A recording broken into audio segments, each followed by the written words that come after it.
નમસ્કાર મિત્રો, સ્વાગત છે તમારું આપણી આ યુટ્યુબ ચેનલમાં જેનું નામ છે ગુજરાતી જીકેની જમાવટ.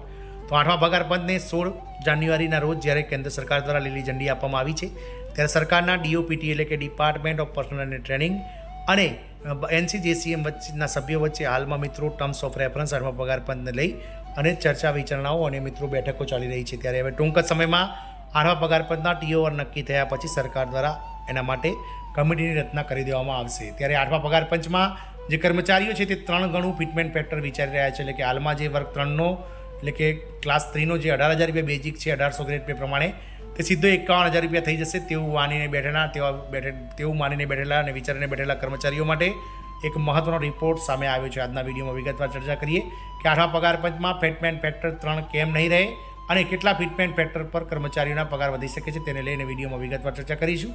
તો વિડીયોના અંત સુધી આ બન્યા રહો. જો ચેનલમાં પહેલીવાર વિડીયો જોતા હોય તો મિત્રો વિડીયોને લાઇક, શેર અને સબસ્ક્રાઇબ કરવાનું ભૂલશો નહીં. ચેનલને પણ સબસ્ક્રાઇબ કરી લો જેથી કરીને ચેનલ પર મૂકવામાં આવતા આવા સરકારી કર્મચારી, 8મા પગાર પંચ વગેરેને લગતા સમાચારો તમને ચેનલ પરથી સરળતાથી મળી જાય.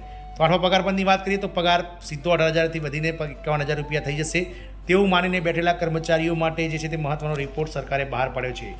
અત્યાર સુધી એવી આશા હતી કે કર્મચારીઓની બેઝિક સેલરી 3 ગણી થઈ શકે છે. એટલે કે ફિટમેન્ટ ફેક્ટર 2.86થી લઈ અને 3.68 વચ્ચે સ્વીકારવામાં આવી શકે છે. પરંતુ નવા રિપોર્ટથી કર્મચારીઓના સપના તૂટી શકે છે. હાલમાં આ રાહત તરત જ મળવાની નથી કારણ કે તે 2026ના અંતમાં અથવા 2027ની શરૂઆતમાં લાગુ થઈ શકે છે. કેન્દ્ર સરકારના લગભગ 50 લાખ કર્મચારીઓ અને 65 લાખ પેન્શનર્સો માટે એક મોટી ખબર સામે આવી છે.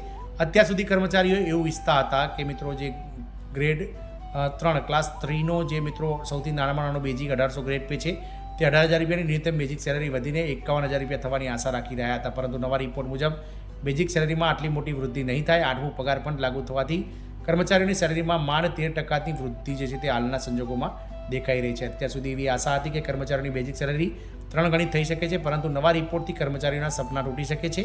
હાલમાં આ રાહત તરત જ મળવાની નથી કારણ કે વર્ષ 2026ના અંતમાં અથવા 2027ની શરૂઆતમાં 8મા પગાર પંચની ભલામણો લાગુ કરવાને લઈને સરકાર વિચારણા કરી શકે છે. કેટલો થશે ન્યૂનતમ પગાર? તો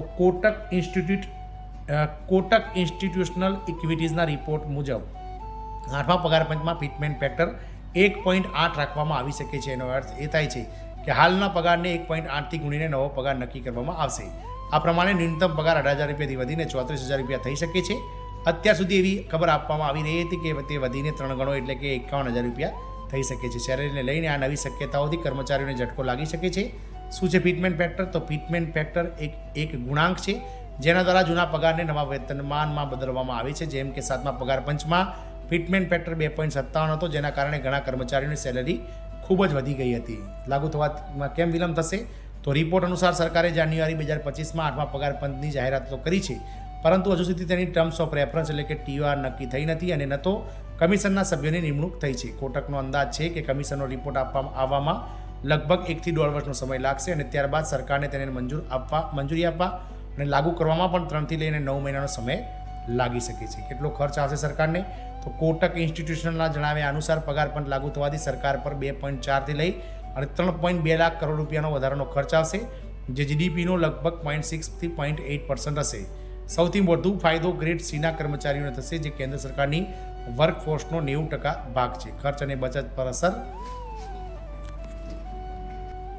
તો પાછલા પગાર પંચની જેમ આ વખતે પણ કાર, ઉપભોક્તા સામાન એટલે કે એફએમસીજી જેવા ક્ષેત્રોમાં ખર્ચ વધવાની શક્યતા છે. કોટેકનું કહેવું છે કે આથી લોકોની બચત પણ વધશે.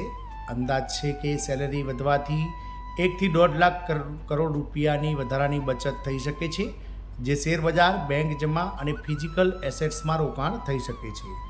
વિત્ત મંત્રાલયની તૈયારીઓ. તો 21 જુલાઈ 2025ના રોજ સંસદમાં એક લેખિત જવાબમાં વિત્ત રાજ્યમંત્રી પંકજ ચૌધરીએ જણાવ્યું હતું કે 8મા પગાર પંચને લઈને કામ શરૂ થઈ ગયું છે. મંત્રાલયે રક્ષા મંત્રાલય, ગૃહ મંત્રાલય, કર્મચારી વિભાગ અને રાજ્યો પાસેથી સૂચનો માંગ્યા છે. જ્યારે કમિશન પોતાની ભલામણો આપશે અને સરકાર તેને મંજૂરી આપશે ત્યારબાદ જ તેને લાગુ કરવામાં આવશે. દર 10 વર્ષમાં એકવાર આવે છે નવું પગાર પંચ. તો ભારત સરકાર સામાન્ય રીતે દર 10 વર્ષમાં પગાર પંચની રચના કરે છે જેથી કર્મચારીઓની સેલરી અને પેન્શનમાં મોંઘવારી અને ખર્ચોને ધ્યાનમાં રાખીને ફેરફાર કરવામાં આવે. આ પહેલા વર્ષ 2016માં 7મું પગાર પંચ લાગુ કરવામાં આવ્યું હતું જેની મિત્રો મુદત 31 ડિસેમ્બર 2025ના રોજ પૂર્ણ થઈ રહી છે. તો આમ 8મા પગાર પંચના ન્યૂનતમ સેલરીની વાત કરીએ તો જે 18,000 રૂપિયા પગારથી જે 51,000 રૂપિયાની વધારાની વાત થતી હતી, એટલે કે ફિટમેન્ટ ફેક્ટર 2.86 થી 3.68 વચ્ચે જે કર્મચારીઓ માટે જે આશાઓ સેવાઈ રહી હતી તેની મિત્રો ત્યારે હાલના કન્ડિશનમાં એવું લાગી રહ્યું છે કે 1.8 થી લઈ અને 1.9 વચ્ચે જે છે તે ફિટમેન્ટ ફેક્ટર મિત્રો નાખવામાં આવશે. આથી કર્મચારીઓના પગારમાં જે છે તે મિત્રો સામાન્યતઃ બમણા જેટલો વધારો જે છે તે દેખાઈ રહ્યો છે. મિત્રો એક સંજોગ પ્રમાણે એવું દેખાઈ રહ્યું છે કે હાલનો જે પગાર છે તેમાં મિત્રો 13 થી લઈને 25% વધારો કર્મચારીઓને મળી શકે છે. જય હિન્દ, અસ્તુ.